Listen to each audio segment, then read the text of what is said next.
love Brixton Rock. Read the book, loved it. I could just see it as a film, and I was like, this has got to be a movie. I won the Gold Fellowship Award for female filmmakers, and I met with Rosalie from The Forge. She was making the next season of Ackley Bridge. I liked Ackley Bridge. What helped me was making my own stuff, being consistent with it. I was trying to do like a film a year, just getting my camera out and filming anything. That for me is really important. And then getting your work out there. How do you break into the creative industry?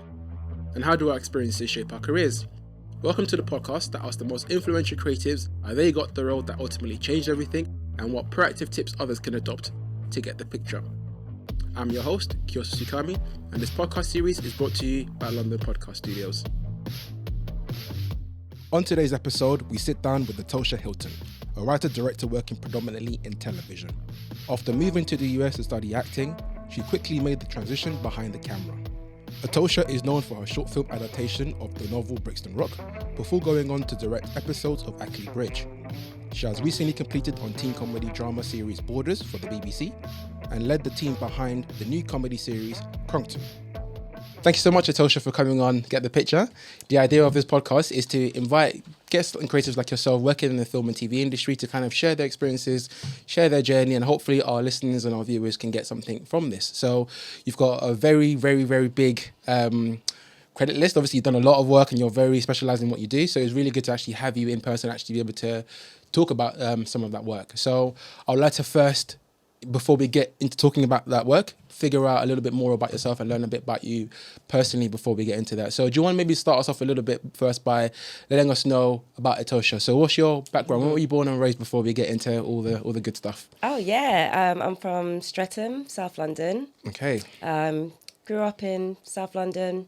Now I live in Leeds. But yeah, all my life. Yeah. How was living in South London? I feel like every time we've had a creative come on this podcast, it seems South London is the root of all creatives. Oh, really? Yeah, it's quite interesting. It is a very creative place. Yeah. I got a lot of my inspiration from South London, I think. I'm not saying other parts of London aren't. Yeah. I think in general, London is such a bustling place. There's so many stories. Yeah. But definitely, I shot a lot of my short films around South London in Streatham, because I didn't think I'd seen that much on TV. Okay. So what was your cultural background growing up? What was your household like, and did that have any sort of influence in terms of like who you are now as a creative or even as a person in general? Oh yeah, I mean, my family is Jamaican, and I would say that's definitely influenced my upbringing in the way I talk, the way that I carry myself, maybe even, and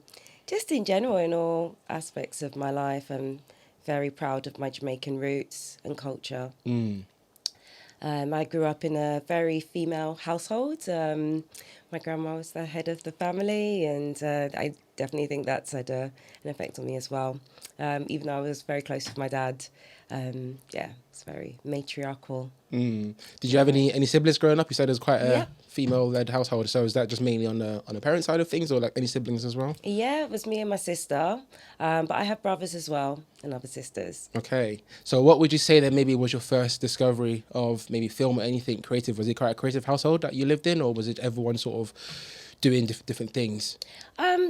Definitely. My aunts were very creative. It was my grandma. She loved movies. And whenever we went out, we was always up there anyway. She always looked after us. And she lived at the top of our road. So we'd spend lots of time there watching movies. And my grandma had Sky, which we didn't have. So we'd watch a lot of Sky movies, a lot of Channel 4 stuff. So yeah, I think that's definitely where me and my sister got our urge to want to get into film. Because we'd basically copy all the we'd memorize the lines from films and repeat them back to each other and beyond. So then what was your natural progression into the creative field? Like, did you take up anything education wise? Did you end up going into film school, or did you end up like studying anything at a young age that was kind of like within the creative field itself, or were you just end up finding yourself within this industry later on in life? So I studied drama GCSE. And then afterwards, I did theatre study A-levels. And I went to drama school. I didn't go straight to university or anything. I went to live in Brazil for a bit. And then when I came back, I then went to drama school in New York. So how was your time living in Brazil and, of course, New York as well? So two very different Countries. Brazil was great. I was really obsessed with Brazilian culture and the language. I speak Brazilian Portuguese, and I loved it. I loved my experiences there. I went to art school for a bit, and it's basically just like floating around and getting a vibe really of the people and the culture. And then I'd say like a couple months into the trip, I was like, well, I don't want to be an English teacher. And I remember when I did my A-levels, I loved performing, but I didn't think I had the confidence to be an actor. And it was while I was there that I started to think more about acting and returning back to it. And that's what propelled me to apply for drama school. And tell me about that process and obviously getting into drama school and how that was for you. Well, I didn't get into drama school over here. I'll say that much. But I think because I love traveling, my first choice was ADA, the American Academy of Dramatic Arts. So that was the first one I applied for. And then applied for Lambda and I can't remember, Aura, I think it was. I don't think that still exists. And I got into ADA straight away. So I was like, great. And then didn't get into English school. And I was like, fine, because I want to travel. And so, I went to New York. It wasn't the easiest because I couldn't get any like scholarships or anything like that to apply. But yeah, by hook or by crook, I did. That's another story in itself. And then after that, like I spent a year there, but it was very musical theatre based. Sorry, it was AMDA I went to first, the American Musical and Dramatic Academy, and then a year later I went to ADA, which was the acting conservative and more focused on acting, which was great for me. So how comes you went to drama school then? Was acting something that you wanted to pursue? Because obviously now you're working almost behind the camera now, isn't it? So what was the initial, what was the initial intention and plan going into applying for drama school and working as an actor? I'm assuming that's what you wanted to do? Yeah, as I said before, like I was doing GCSE drama and then A-level drama, and I enjoyed it. I loved embodying characters and the research that was involved in the worlds that these characters inhabited, and so I liked performing. I was just a little shy. But I guess, Brazil brought me out of my shell, and definitely being at an American drama school did. Okay. And what would you say then in terms of like your learnings in America, and how did that transition into what you're currently doing now? Because I'm assuming, of course. Yeah, very different. Yeah. It didn't, I really wasn't thinking about directing, writing. When I got back, I was like, right, I want to be an actor. I was sending my headshot out to different agencies and, doing the normal route, applying for stuff. It was so different because we're talking like back in 2003 and there wasn't much out there, and it was a lot harder to get an agent. I would say there wasn't a lot out there as for a black actor. And a lot of the things that were out there were quite stereotypical. It wasn't very open. There wasn't that much work out that you could really get your teeth into. Theatre was, though. So I was doing a lot of theatre. I worked with Ricky Beadle Blair and things like that. So, did that for a bit.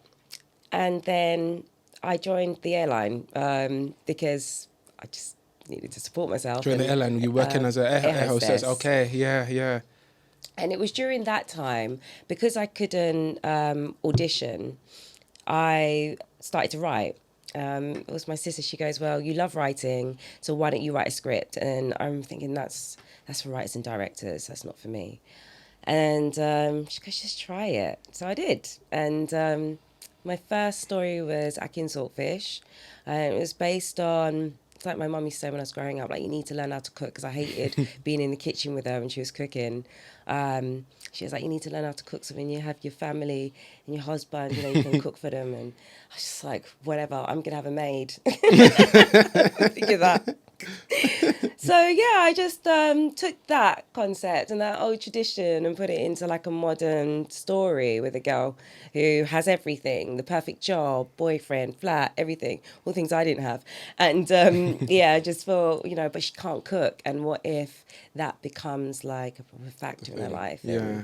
And so I just explored that concept, and then it expanded, and then the idea was like, right, let's film it, and how am I going to do it, and things like that. So Amazing, amazing. It's good to see your journey kind of it's happened in a way where may not be traditional for most writer directors. Obviously, you mentioned that you wanted to initially become an actor, and then segue into something that maybe have come something more natural to yourself. I want to talk about some of the projects that led to that when you then discovered, okay, you know what, writing and directing may be something that I wanted to do. Obviously, there's quite a few projects under your belt that are really, really like quite, I guess, unique and also interesting to me in the sense that they spoke to me in the sense that when I came across your work, I kind of understood. Okay, this is somebody who understands who they are. As you mentioned, being born and raised in South London, cultural background as well. I feel like every project that you sort of done has kind of stayed true to yourself in that sense. So the first one I wanted to talk about was Brixton Rock, which came very early on in your career. So do you mind maybe telling us a little bit about the background of that project and of course your experiences and actually making that as well? oh, most definitely. So I love Brixton Rock. It's my baby. Yeah, I read the book quite a while ago now, and just try and like wrap this up quite quickly. Read the book, loved it, and I could just see it as a film, and I was like, this has got to be a movie. And at the time, Facebook had something called like Visual Bookshelf. I don't know if it still exists, and I wrote a review on the book, and the author Alex Wheatle got in contact with me. And I was like, this is great because, I want to make this film and I want to act in it. So we met up and basically we became really good friends. And I would just like grill him on that era. I wanted to know all about the 70s and 80s period. I wanted to know all about Brenton's character, the children's home. The Brenton's character is loosely based on Alex's experiences growing up in a children's home and then discovering his parents much later in life. He had loads of knowledge and information to give me. And then fast forward, like I think it was about 2 years, and I said, I want to write the feature. I had no idea what I was doing. I didn't even know you had to get an option. Neither did Alex. Like it was so early days, and he was like, "Yeah, you should write it." So I went away and spent some time writing this feature. And it was very far away from being anything like a shooting script, but it was a start. And over the years I just kept on working on that, and then in 2017 I believe it was, I wrote the short, and I worked with producer Zoe. Fast forward a couple of years and I had this feature, made a couple of shorts, and I thought, why don't I make a proof of concept of Brixton Rock? Because it was very easy to just take a section of that and make a short from it. So that's what I did. And yeah, we made the short. It was great. I just wanted to keep on shooting and make the feature. And yeah, it was self-funded predominantly, but we did do a crowdfund and managed to raise quite a bit of the budget for that. And yeah, we got Calvin Demba to star as Brenton. We had a great team, really great team working on that. Angela Winter played Mrs. Macy as well. Will Johnson played the dad. He just pops in at the end. But Yeah. it was amazing. Really amazing experience. So I want to talk about your segue from film into TV. Obviously, I think one of the first TV shows that you did was Ackley Bridge. Correct me if I'm wrong. Yeah. And then after that, big hitters after that, you've then gone on to do Borders, which of course we'll talk about briefly, and then Crongton, which is your most recent series as well. So maybe talk to me about your transition from doing film into TV, and of course your experiences on a couple of those projects that we've just mentioned there as well. Yeah, definitely. So I really wanted to stick in film. I didn't really think about TV for the longest time until I got my agent, and I won the Gold Fellowship Award female filmmakers. And after that, I got an agent, and they started sending me to meet production companies and producers. And I met with Rosalie from The Forge, and she was making the next season of Ackley Bridge. And I liked Ackley Bridge because it had this like really loose filmmaking style, and it was quite gritty, lots of handheld, and it reminded me a little bit of some of the short films I'd made. So it's like, yeah, love to do that. And it was a really good first series job, I believe. I was thrown in the deep end. I didn't have a clue what I was doing.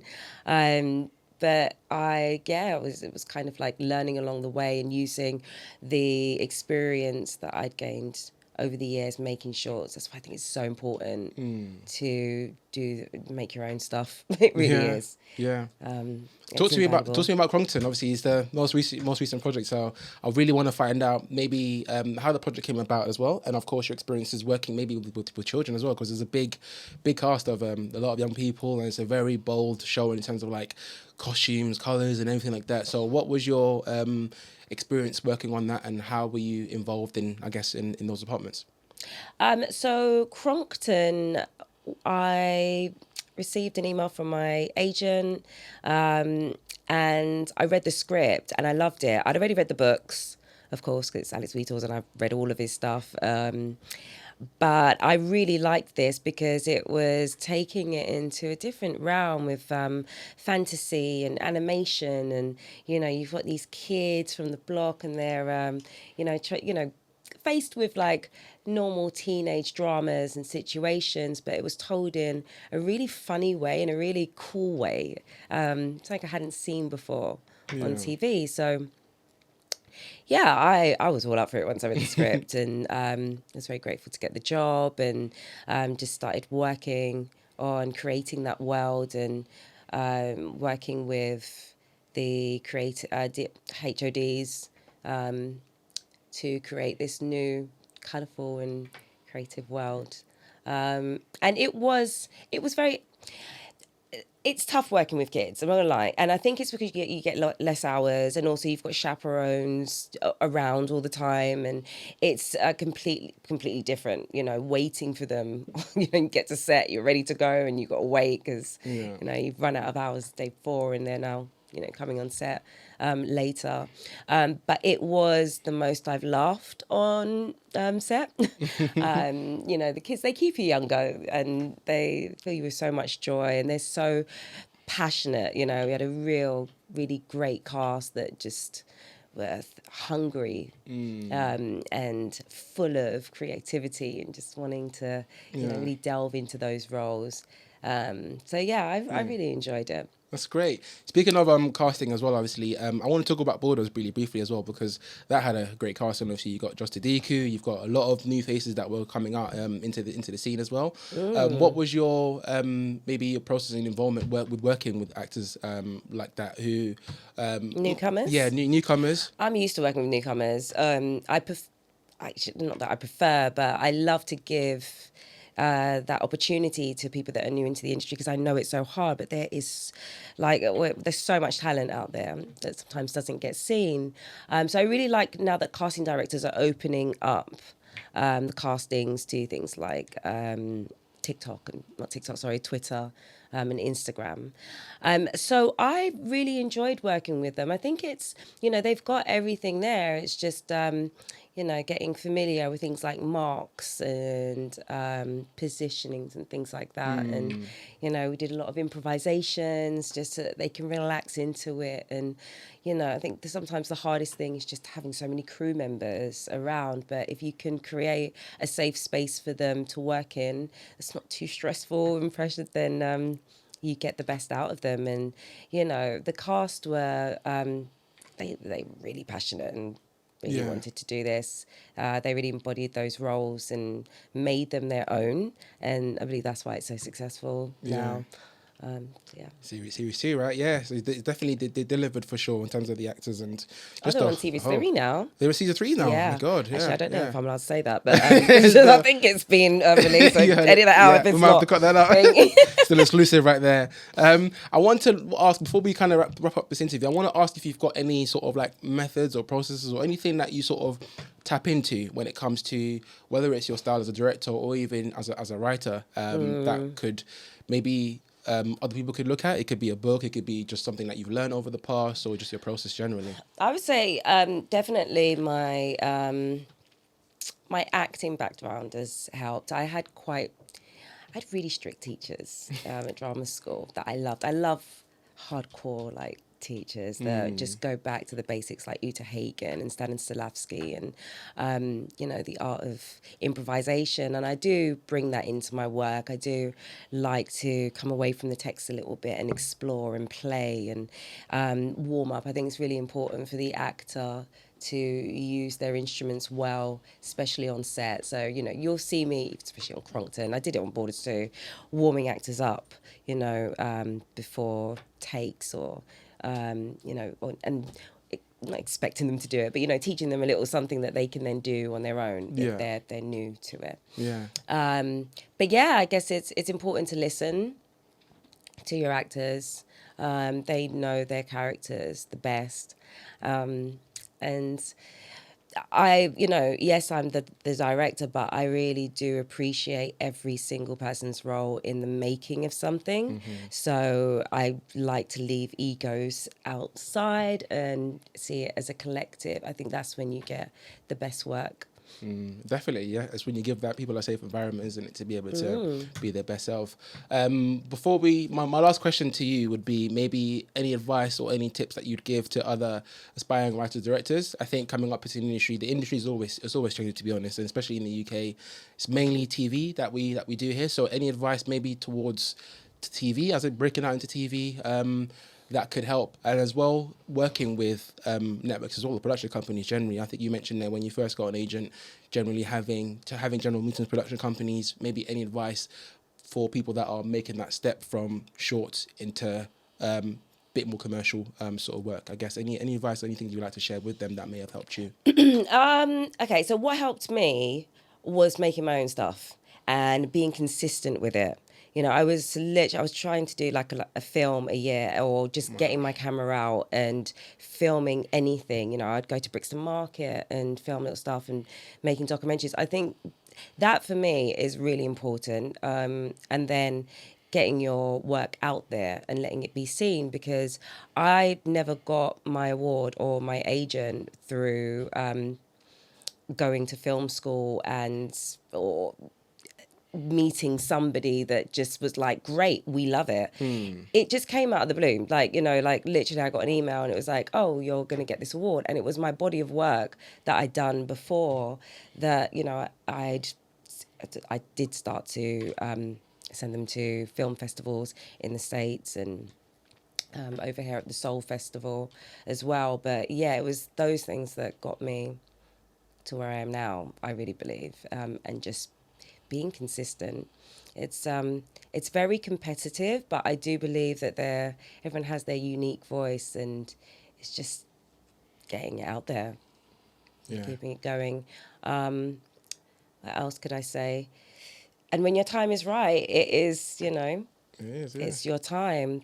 And I would never say not to study your craft. I think that's really important, to keep on doing that and network as much as you can. We always say your network is your net worth, isn't it? So got to make sure that you got that big black book of contacts that you're building up as you're going.